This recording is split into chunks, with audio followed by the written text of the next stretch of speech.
Shalom semua. Baik, tadi kebaktian yang pertama saya berbicara tentang betapa pentingnya kita berjalan dengan Tuhan. Ya. Bagian yang kedua saya berbicara tentang betapa pentingnya saudara mendapatkan hikmat. Ya.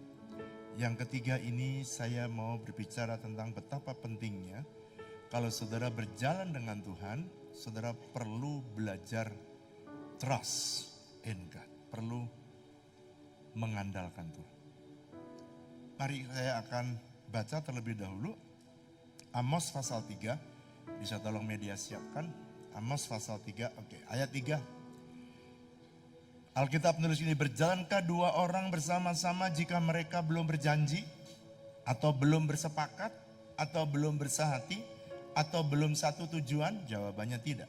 Orang kalau mau jalan, baik organisasi, baik itu keluarga, baik itu pelayanan, baik itu gereja, hanya bila kita punya satu tujuan, kita bisa berjalan bersama-sama. Nah, khususnya untuk bisa berjalan dengan Tuhan, saudara perlu belajar mengandalkan Tuhan. Nah, saya ingin baca ayat ini. Mari buka. Media tolong disiapkan. Yeremia pasal 17. Yeremia pasal yang ke-17 ayat yang ke-7 dan ayat 8. Mari saya ingin kita membaca bersama-sama Yeremia pasal 17 ayat 7 dan ayat 8. Mari baca, 1, 2, 3. Diberkatilah orang yang mengandalkan Tuhan, yang menaruh harapannya kepada Tuhan. Ayat 8, 1, 2, 3.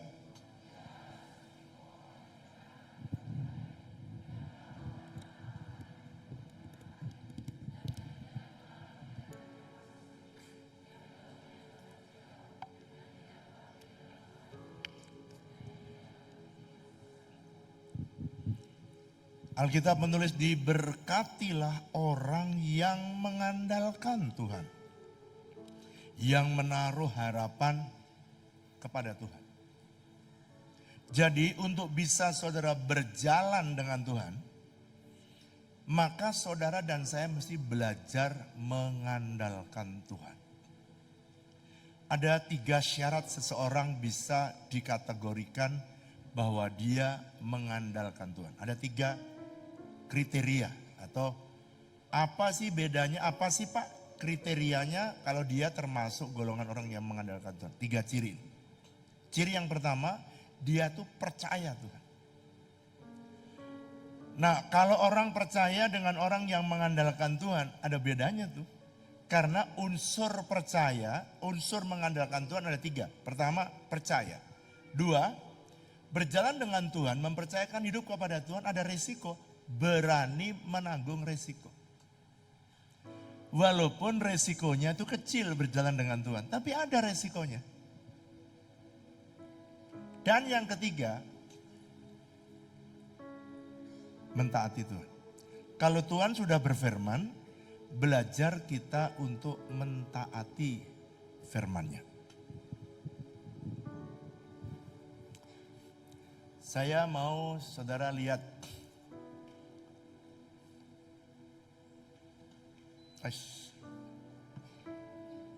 Anggaplah air ini saudara ya. Air ini adalah saudara.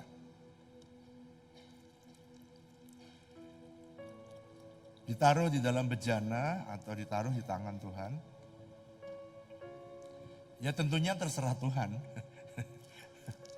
Pertanyaan saya, kalau ini, air ini saya lemparkan ke atas, kira-kira tumpah apa tidak? Siapa yang bilang tumpah? Angkat tangan. 1, 2, 3, 4, 5, 6, 100, 200, 300. Siapa yang bilang kalau saya naikin ke atas, saya lempar ke atas, bilang tidak tumpah? Coba angkat tangan. 1, 2, 3, 4, 5, 6, 7. Siapa yang gak ngerti bahasa Indonesia? Yang gak angkat tangan apa coba? Saya menunggu sulap Pak. Ini kalau saya lempar ke atas jatuh apa enggak ya? Tumpah apa tidak? Ya, kalau tumpah paling yang di depan saya ini jadi korbannya ya. Kan tadi saya bilang air tadi lambang siapa? Air tadi lambang siapa? Lambang saudara. Wadah ini adalah lambang tempat hidup saudara. Dan Tuhan terserah Tuhan.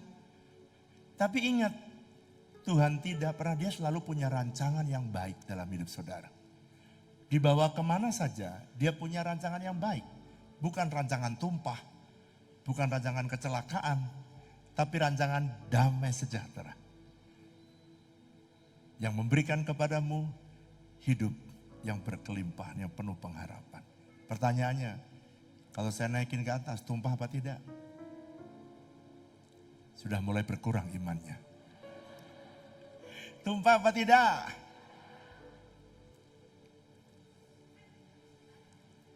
Tumpah apa enggak? Kok enggak tepuk tangan?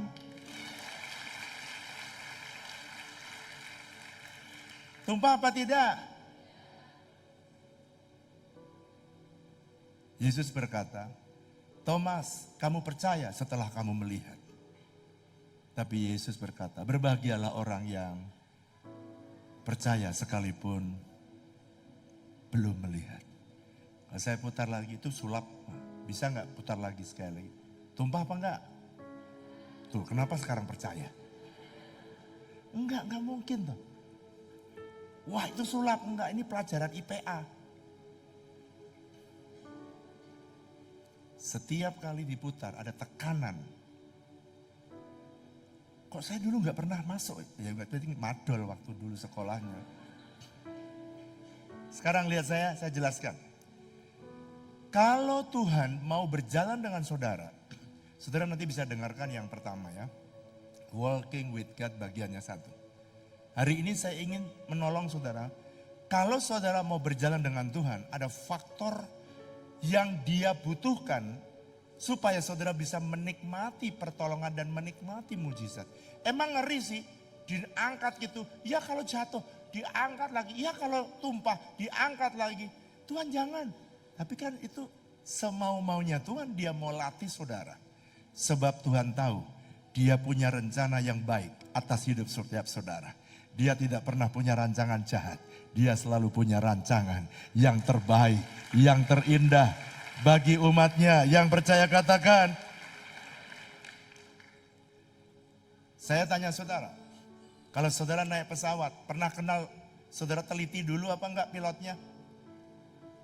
Saya tanya, saudara naik pesawat, saudara teliti dulu apa enggak pilotnya? Tanyain apa enggak? Tapi kok bisa percaya sama pilot? Asal naik dan pasti bisa terbang. Kenapa dengan pilot kita bisa percaya? Kenapa dengan Tuhan kita sulit percaya? Saya berdoa kalau kita bisa percaya pilot, kita juga bisa lebih percaya kepada Tuhan yang sanggup membawa hidup kita dari titik yang satu kepada titik berikutnya. Ada seorang hamba Tuhan namanya Timothy Keller, dia berkata begini, trust is accepting what God sent into your life, whether you understand it or not. Jadi orang yang mengandalkan Tuhan itu artinya mempercayai Tuhan. Dibawa kemana saja, diperintahkan apa saja, saudara tetap percaya. Dan itulah Tuhan yang ingin menolong saudara. Nah Tuhan tuh berjanji kepada saudara. Yohanes pasal 10 ayat 10. Pencuri datang hanya untuk mencuri, membunuh, dan membinasakan. Tapi Yesus datang untuk memberikan hidup. Hidup dalam segala kelimpahan. Artinya memang buat Tuhan, sukses buat Tuhan itu berbeda dengan sukses menurut dunia. Sukses menurut Tuhan itu adalah saudara tahu akan apa yang menjadi rencana Tuhan. Dan saudara bersedia atau sedang berjalan menggenapi rencana Tuhan. Berbeda sekali sebab ukuran dunia, sukses itu ukurannya adalah apa? Dia itu ukurannya kalau dia punya banyak uang, kalau dia punya banyak rumah, kalau dia punya banyak mobil. Tuhan, sukses itu artinya saudara tahu kenapa saudara diciptakan oleh Tuhan, dan saudara ngerti apa yang menjadi purpose hidup saudara, dan saudara menjalani tujuan itu. Anda sukses. Sekarang, kalau begitu, kalau Tuhan mau membuat saya sukses, membuat saya bisa berjalan, apa saja yang harus saya percaya kepada Tuhan? Apa yang harus saya percaya bahwa Tuhan itu memang benar-benar serius, dan makanya saudara berani mengandalkan hidup saudara dan masa depan saudara. Ada orang yang tidak berani mengandalkan masa depannya. Ada orang yang kalau ada, sekarang saya tanya, ini banyak anak muda ya. Kalau ada calon yang lagi PDKT, saya tanya saudara, satu kenal Tuhan, tapi pas-pasan. Yang satu kaya sekali, tapi nggak kebaktian di GCC. Dia masih ada di gereja bawang, di tempat lain maksudnya, nggak kenal Tuhan. Kira-kira yang diambil mana? Yang satu apa yang nomor dua? Regu A. Ambil yang satu atau yang kedua? Pas-pasan, kenal Tuhan, cinta Tuhan, kebaktian di GCC. Satu, yang kedua, nggak kenal Tuhan, tapi kaya. Pilih mana? Satu atau dua? Siapa yang bilang satu? 1, 2, 3, 4, 5. Siapa yang bilang dua? 1, 2, 3, 4, 5. Siapa yang nggak ngerti bahasa Indonesia? Banyak yang nggak ngerti bahasa Indonesia di sini. Kira-kira kalau saudara dihadapkan di sini PDKT-nya pakai Lamborghini. Di sini Lamborjono. Nah, saudara pilih mana? Kalau saudara mempercayakan dirimu kepada Tuhan untuk masa depanmu, Tuhan udah berkata jangan merupakan pasangan yang tidak seimbang dengan orang yang tidak percaya. Harusnya percaya Tuhan. Kalau gitu aku pilih yang mana, Pak? Kalau menurut Tuhan, percayakan kamu, kalau percaya kepada Tuhan, kamu pilih yang kenal Tuhan. Enggak ada yang amin kan? Karena saya tahu mata duitan semua, pengennya Lamborghini semua. Kalau orang kenal Tuhan, ya, kalau dia mengandalkan Tuhan, waktu pas pengen beli rumah, pas. Tadi kan pas-pasan dia, pas ada uang. Beli mobil, pas ada uang. Beli apartemen, pas ada uang. Mau beli baju, pas ada uang. Mau beli ganti mobil, pas ada uang. Saya ingin saudara belajar percaya. Nomor 1, perjanjian berkat yang Tuhan berikan tidak bisa dibatalkan oleh apapun.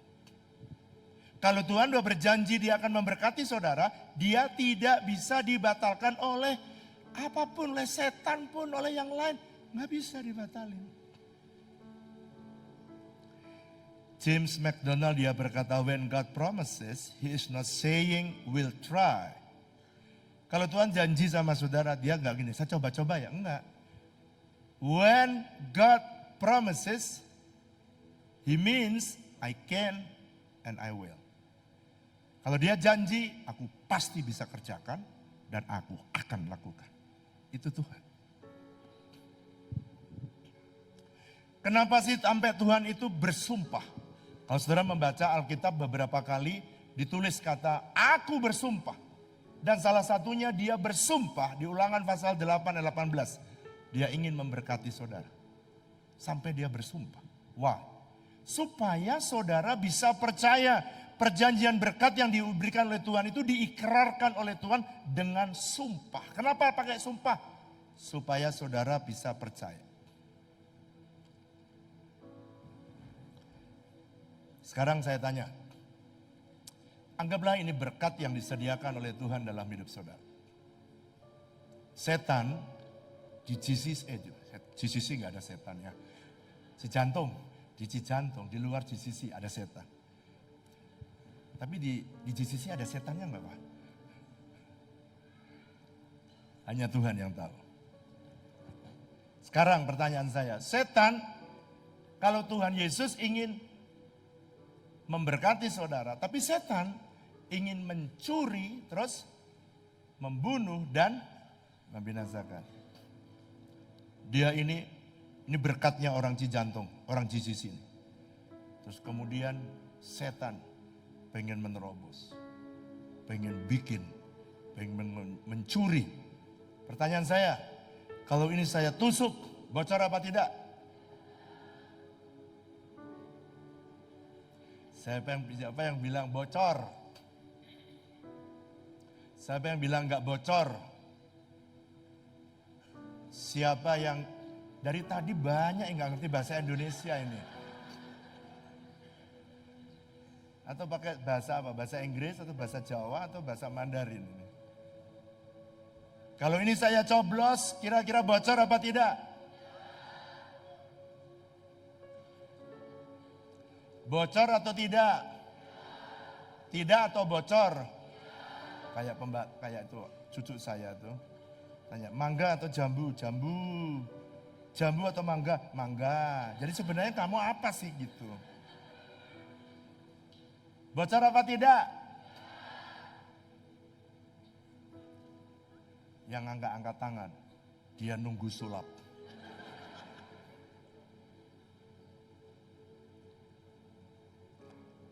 Lihat, bocor apa enggak?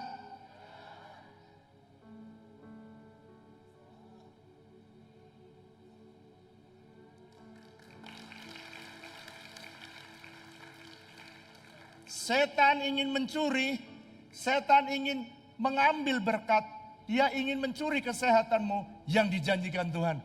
Tapi Yesus, dia protek, kalau dia berjanji, dia bukan hanya bisa memberi, dia juga melindungi semua berkat yang diberikan dalam hidup kita. Yang ngerti katakan amin. Mungkin saudara berkata, itu setan Cijantung Pak. Masih ada setan Pak, dari Taman Mini Pak datang. Deket ini, Taman Mini deket ya. Setan dari Taman Mini, dia datang. Kalau satu mungkin gak bocor, dua mungkin bocor. Bocor apa tidak? Sekarang beriman semua. Luar biasa. Hihi. Bocor enggak? Oh, setan dari mana? Pasar Minggu datang. Masih ada setan lagi. Ini harus setan. 100 setan pun ingin nyoblos. Saya mau beritahu, sekali saudara percaya kepada Yesus, Dia sanggup memberkati hidupmu dan melindungi dan menjaga hidupmu sampai akhir zaman. Tepuk tangan yang meriah buat Yesus. Katakan amin. Itu sebabnya jangan pernah ingkar. Kalau Tuhan berjanji, Dia Tuhan yang pasti menepati. Mari katakan bersama saya, kalau Tuhan berjanji, saya harus, orang keras saya harus percaya. Sebab Dia berjanji dan pasti menepati. Yang kedua, apa yang harus saya percaya kalau Tuhan berjanji? Kalau saya berjalan dengan Tuhan, Tuhan butuh kepercayaan. Tuhan butuh saudara percaya sama Dia. Sebab Dia berkata, perjanjian berkatku tidak dapat dihalangi oleh krisis. Kalau Tuhan berjanji, tidak bisa dihalangi oleh setan dan pekerjaan siapapun. Begitu juga, gak bisa dihalangi krisis. Oh iya Pak, bisnis saya turun. Kenapa? Ya karena pandemi Pak turun. Apalagi tahun 2024 Pak, sulit sekali bisnis Pak. Kenapa? Ini Pak, menurut analisa ekonomi, bahwa golongan menengah sekarang berubah, turun drastis, bahkan banyak yang menjadi miskin. Saudara percaya siapa? Percaya yang saudara dengar dari televisi, YouTube, TikTok, atau saudara percaya kepada Tuhan? Ada seorang hamba Tuhan namanya David. Dia berkata gini, David Nicholas, dia berkata, God promises are like a star. The darker the night, the brighter desa. Janji Tuhan itu seperti bintang. Semakin gelap situasi kamu, bintang itu cahayanya semakin cemerlang. Jadi percayalah setiap masa-masa yang sulit, yang sukar dalam hidupmu, justru itu waktu yang harus kau yakini dan percaya kepada Tuhan, sebab janjinya itu ya dan amin. Semakin dalam seseorang berjalan dengan Tuhan, semakin saudara ada di lembah bersama dengan Tuhan, saudara semakin nampak pertolongan Tuhan. Karena tangan Tuhan, dia bilang pertolongan Tuhan, janji Tuhan, itu seperti cahaya bintang. Semakin gelap situasimu, semakin Tuhan karyanya semakin nyata dalam hidup kita. Tepuk tangan yang meriah buat Allah kita. Pak, ada contohnya enggak dalam Alkitab? Ada. Saudara baca di Kejadian pasal 26. Dulu pernah terjadi kelaparan, Kejadian pasal 26 ayat pertama. Dia mau pergi seperti Abraham. Ishak ini dia mau contoh bapaknya. Dia pergi ke Mesir. Tiba-tiba dia sampai di Gerar, Tuhan bilang, stop, jangan lanjutkan perjalananmu, pergi ke Mesir. Terus kemudian dia tunggu firman Tuhan berikutnya. Makanya penting sekali anak-anak Tuhan belajar mendengar suara Tuhan dengan akurat. Tuhan bisa bicara lewat mimpi, bisa lewat penglihatan, bisa lewat firman. Tetapi sebagian besar Tuhan bicara lewat firman Tuhan. Ishak mendengar suara Tuhan, audible. Jangan pergi di tempat ini. Dia tidak boleh pergi, dia di tempatnya Abimelek, tempat orang Filistin di Gerar. Terjadi kelaparan, kekeringan. Kenapa kelaparan? Karena kering. Kering sekali. Lalu kemudian dia berkata, baiklah Tuhan. Nah Tuhan, ayat yang ke-12, Kejadian pasal 26, ditulis gini. Karena disuruh oleh Tuhan, maka dia menabur. Ah, ini ayatnya bagus, coba saudara baca. Kejadian pasal 12 ayat 26. Ishak di tengah krisis, justru di tengah kelaparan malah disuruh menabur. Yang luar biasa, dia mendapatkan hasil. Berapa saudara? 100 kali lipat. Coba perhatikan. 100 kali lipat bukan karena tanahnya subur. Bukan. Karena pupuknya cocok. Enggak ditulis gitu. Coba. Baca ayat yang benar coba. Kejadian 26. Saya pengen supaya saudara based on Bible. Kejadian 26 ayat yang ke-12. Ayat ini coba perhatikan. Dia tidak dibilang karena pupuknya bagus. Enggak. Kenapa dia mendapat hasil 100 kali lipat? Bukan disebutkan karena Ishak pinter ahli pertanian. Enggak disebutkan gitu. Coba saudara baca bersama-sama dengan saya dengan suara keras. 1, 2, 3. Maka menaburlah Ishak di tanah itu. Dan dalam tahun itu juga ia mendapat 100 kali lipat. Sebab jadi berkat Tuhan yang menjadikan dia kaya. Susah payah tidak akan menambahnya. Saudara, kalau saudara di masa sulit jangan pernah gini, nggak mungkin ini. Jangan pernah membatasi kuasa Tuhan. Tuhan senang berjalan dengan orang yang mempercayai dia. Walaupun situasinya nggak mungkin, tapi saudara mesti berkata tetap mungkin bagi Tuhan. Sebab bagi Tuhan tidak ada yang mustahil. Apapun yang saudara alami, Tuhan selalu membuat perkara-perkara yang ajaib. Yang ngerti katakan amin. Saudara, kalau menghadapi situasi makin sulit, Tuhan itu makin exciting menolong saudara. Kalau saudara rasanya impossible, makin tidak mungkin. Saudara, buat Tuhan. Sebab bagi Tuhan itu senang membuat mujizat. Itu senang dia. Supaya saudara itu bisa lebih percaya. Dan dia kadang-kadang tuh dibuatin saudara itu ya. Kalau duit ya mepet.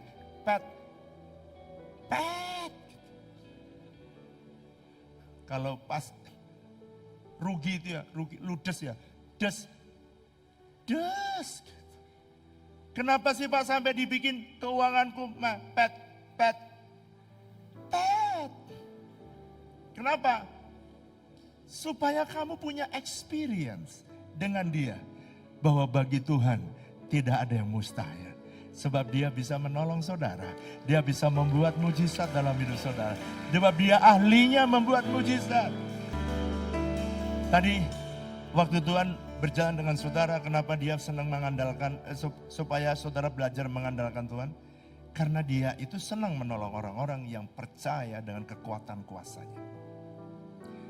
Perjanjian berkat yang pertama yang saudara harus percaya, perjanjian berkat itu tidak bisa dibatalkan oleh krisis, oleh kekuatan apapun. Sekarang yang ketiga, perjanjian berkat tidak dapat dibatasi oleh hukum alam. Hukum alam itu maksudnya mana Pak? Ada orang-orang tertentu berkata, oh iya dia kaya, kenapa? Iya kan dia kerjanya di tempat yang basah. Pernah dengar gak gitu? Iya Pak, dia mah di tempat basah. Kalau saya mah di tempat kering Pak. Kalau dia padang gurun Pak. Mana mungkin dia bisa diberkati? Perjanjian Tuhan tidak dibatalkan. Kamu mau tugas di mana, kerjaan kamu apa, it's no problem at all. Tuhan bisa membuat mujizat apa saja. Katakan bersama saya, kurang keras, apa saja situasinya. Saya tulis di situ Kejadian pasal 13.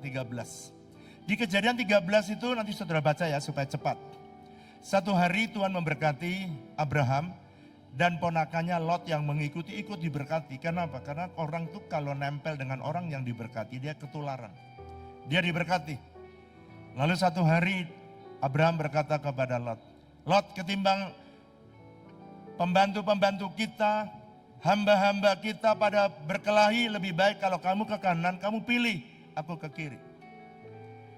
Seharusnya yang pantas, seharusnya Lot itu berkata, Paman Abraham, sudahlah kalau paman ke kiri, aku agak ke kiri supaya nggak bertemu.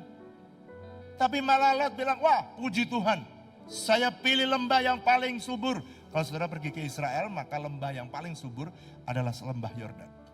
Lembah Yordan itu lembah yang paling subur, dia pergi ke sana. Secara manusia, Lot ini akan tambah kaya, tambah diberkati. Lalu ketika Abraham dia milih ke kanan, dia milih ke kiri Abraham. Waktu dia pergi ke tempat yang kering, kerontang menurut Lot. Dan tiba-tiba dia bertemu dengan Tuhan. Dan Tuhan berkata, sepanjang matamu bisa melihat, tanah itu akan kuberikan kepadamu. Dan aku akan memberkati kamu. Itu sebabnya kalau saudara baca selanjutnya, Abraham itu makin lama makin kaya, makin diberkati. Bukan karena tanahnya lebih baik. Tanah kering bersama dengan Tuhan jadi subur. Tanah subur bersama dengan Tuhan melimpah-limpah. Tapi kalau tanpa Tuhan sekalipun lembah Yordan yang terbagus, akhirnya dia kena dengan kelakuan orang Sodom dan Gomora. Dan saudara tahu ceritanya, akhirnya dia tidak bisa menikmati berkat Tuhan di tempat Sodom dan Gomora.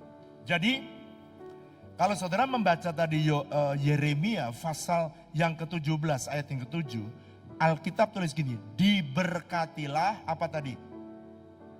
Orangnya, diberkatilah orangnya. Orang yang apa? Mengandalkan Tuhan. Jadi yang diberkati bukan tanahnya, yang diberkati bukan jenis bisnisnya, yang diberkati bukan pekerjaanmu apa, yang diberkati apanya?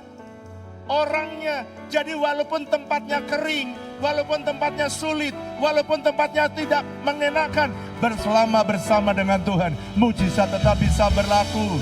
Tepuk tangan yang meriah buat Allah kita. Katakan amin. Pertanyaannya, apakah saudara berjalan bersama dengan Tuhan atau tidak?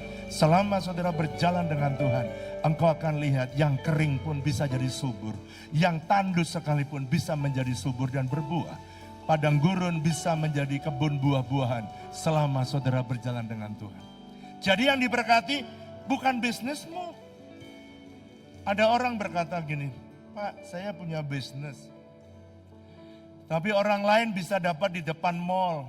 Paling mahal Pak, main entrance. Ada juga yang lebih mahal lagi Pak, di tengah. Terus kamu, saya dapatnya murah Pak, gak kuat di tengah. Terus aku di dekat toilet. Secara manusia tidak mungkin Pak diberkati. Tapi saya mau beritahu, kalau saudara di depan toilet sekalipun, pinggir toilet, kalau saudara bersama dengan Tuhan, Orang yang pergi ke mall itu disuruh minum dulu semua dari rumah. Lalu kemudian sampai di mall dia cari kencing. Dia mau kencing cari toilet. Dan semua orang disuruh datang dari mobil, turun bukan belanja, langsung ke toilet. Makanya jangan heran ada mall yang pergi ke toilet terus orangnya. Gara-gara ada satu jemaat GCC yang tokonya dekat toilet, saudara. Sehingga bagi Tuhan tidak ada yang sulit untuk dia memperbaiki hidup saudara.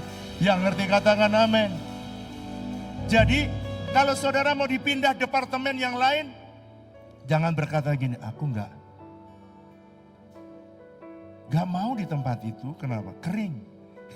Yang penting bukan tanahnya, bukan jenis bisnisnya, bukan daerah mana. Yang penting adalah orangnya. Diberkatilah orang yang mengandalkan Tuhan. Selama jemaat GCC mengandalkan Tuhan, apapun yang kamu kerjakan, Tuhan bisa membuat engkau berhasil. Yang percaya katakan amin. Yang keempat, Pak, kalau Tuhan sudah janji, apa yang harus saya percaya? Sebab kalau saudara tadi dengerin kebaktian yang kedua, saya bicara, banyak orang khawatir hidup ini karena dia lebih percaya apa yang dia lihat dari apa yang Tuhan janjikan. Dan Tuhan itu senang melihat orang yang percaya dengan janjinya. Yang keempat, perjanjian berkat yang Tuhan berikan dalam hidup saudara tidak dapat digagalkan, dimusnahkan oleh manusia. Bukan lagi tempat, sekarang manusia. Kalau saudara belajar dari Kejadian pasal 26 ayat 15 sampai 21. Ishak di tempat tadi dia diberkati, orang iri biasa. Saudara, kalau saudara diberkati enggak semua orang senang. Betul apa betul? Ada yang iri, ada yang sakit hati. Lalu di tengah kekeringan Ishak mencari sumur. Lalu kemudian dia gali sumur Abraham. Abraham pernah menggali sumur dan dia mau mengambil tempat itu. Dan dia gali. Ketika dia gali, airnya membual begitu besarnya. Orang Filistin datang dan bertengkar, bergesekan, esek-esek. Maka sumur itu disebut sumur esek karena banyak yang brengsek di situ. Dia pergi, dengerin ya. Kadang-kadang ada mungkin saudara yang rasanya ada orang yang lagi ngerjain saudara. Saya mau beritahu, gak usah bertengkar dengan mereka. Pindah ke tempat yang lain.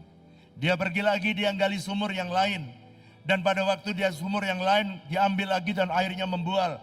Kemudian datanglah lagi orang Filistin, anak buah Abimelek. Dan kemudian dia bertengkar lagi. Ishak bilang gak mau bertengkar dia. Dan tempat itu diberi nama sumur, itu diberi nama Sitna. Lalu dia minggir lagi ke tempat yang lebih jauh supaya enggak dikejar. Dia berpikir tempat itulah yang bisa membuat air. Sebab bagi Tuhan sekalipun ada orang yang ingin mencuri, ada orang yang ingin menggagalkan berkat yang datang dalam hidup saudara. Saya mau beritahu, berkat itu sudah ada jatahnya, sudah ada alamatnya. Kalau berkat itu datang di rumahmu, ya dihadang oleh siapapun, ya pasti akan datang. Tuhan bisa mengganti apa saja yang hilang dalam hidup saudara. Dia pergi lagi ke tempat yang lain. Dan kali ini dia menggali lagi sumur yang pernah digali oleh Abraham. Ditutup oleh batu, diangkat lagi dan airnya membual. Ketika dia mulai menjauh dari orang-orang Filistin, dia mendapati sumur. Kali ini karena dia udah dapat 2. Kali ini orang Filistin tidak merebut lagi. Dan Tuhan memberikan nama tempat sumur itu Rehobot. Karena Tuhan memberikan aku kelonggaran. Dengarkan, sekalipun banyak orang ingin menipu saudara. Mungkin saudara ada yang diciak berkat yang saudara terima dari Tuhan. Ada orang yang berniat jahat mengambil berkat yang datang dalam hidup saudara. Tapi 1001 kali saudara diambil, Tuhan bisa menyediakan 1000 jalan yang lain yang Tuhan sediakan dalam hidup kita. Selama kita bisa percaya kepada Dia yang siap dan mau memberkati saudara. Yang dia tunggu adalah apakah saudara bisa percaya kepada Tuhan atau tidak. Selama saudara bisa percaya, Tuhan tidak bisa menggagalkan rencananya. Hanya satu yang bisa menggagalkan rencana Tuhan tidak terjadi, yakni hidup saudara sendiri. Kalau kau sendiri yang tidak percaya, that's it, Tuhan nggak bisa bekerja. Selama kamu percaya, yang Dia tunggu selama kamu percaya, Tuhan bisa memberkati hidup saudara. Oleh karena itu, yang terakhir, yang kelima, apa sih yang Dia tunggu? Yang Dia tunggu, Tuhan ingin supaya perjanjian berkat itu tidak dapat dibatasi oleh sistem yang berlaku di dalam dunia ini. Saudara, di dunia ini ada sistem namanya OMR. UMR itu singkatan apa ya? Upah minimum regional. Ya, ada UMR, Cijantung 5 juta. Tapi kalau Tuhan memang sudah mau memberkati kamu 10 juta, gak ada yang menghalangi. Gak ada sistem di dunia ini yang bisa menghalangi saudara. UMR 5 juta. Kalau Tuhan mau memberkati kamu 5 juta, 10 juta, emang siapa yang bisa menghalangi? Selama saudara bisa percaya kepada Tuhan, Tuhan bisa membuat mujizat. Apapun yang saudara alami, Tuhan tidak pernah menggagalkan rencana. Mari kita bangkit berdiri sama-sama. Ku yakin saat kau berfirman, ku menang saat kau bertindak. Hidupku hanya ditentukan oleh perkataanmu. Aku aman Tuhan.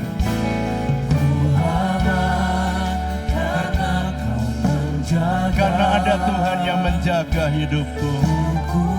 Aku kuat. Hidupku hanya ditentukan oleh kuasa-Mu. Nyatakan dengan iman. Katakan, deklarasikan bagi Tuhan. Kami percaya Tuhan yang mustahil bagi Tuhan, tak ada yang tak mungkin. Mujizatnya disediakan bagiku. Ku diangkat dan ditulisan. Biar musik nyanyikan lagu ini, semua saudara dalam sikap berdoa. Saya tidak tahu pergumulan apa yang sedang saudara hadapi. Saya tidak tahu apakah pekerjaanmu atau bisnismu atau keluargamu atau keuanganmu atau cita-citamu, masa depanmu. Saya tidak tahu.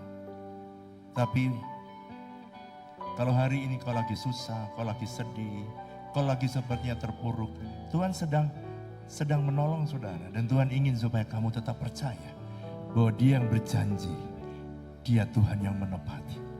Saya mau berdoa buat saudara. Kalau saudara lagi sedang ada di lembah, saudara ada di padang gurun di masa sulit hidupmu. Tapi hari ini kau dengar firman Tuhan. Diberkatilah orang yang mengandalkan Tuhan. Bukan kerjaanmu, bukan di mana kamu disingkirkan, bukan di mana kamu ditempatkan. Ishak walaupun disingkirkan dia tetap diberkati. Abraham disingkirkan dia tetap diberkati. Hidup saudara juga sama. Saya mau berdoa buat saudara. Kalau itu saudara angkat tanganmu, saya mau berdoa supaya Tuhan menolong saudara. Kemanapun Tuhan membawa saudara, percayalah Dia punya rencana. Tuhan lihat tangan-tangan yang diangkat. Mungkin mereka berkata, aku sulit ditolong. Aku sulit mengalami breakthrough. No. Ada banyak ribuan cara Tuhan untuk menolong saudara. Ada banyak ribuan cara Tuhan untuk mengangkat saudara. Selama saudara percaya, Tuhan pegang tangan mereka. Pegang tangan mereka Tuhan. Buat mereka yakini. Bukan di mana dia berada. Tapi selama mereka berjalan bersama Tuhan. Itu yang menjadi harapan mereka. Selama ada Tuhan, selalu ada jawaban. Selama ada Tuhan, selalu ada mujizat. Selama ada Tuhan, masih ada pengharapan. Aku berdoa. Nyatakan kuasa-Mu. Nyatakan kuasa-Mu. Nyatakan mujizat. Amin. Hari ini kemuliaan-Mu nyata di tempat ini. Dan anak-anak-Mu yang mengangkat tangan, biarlah mereka melihat kuasa-Mu. Tuhan, Kau sediakan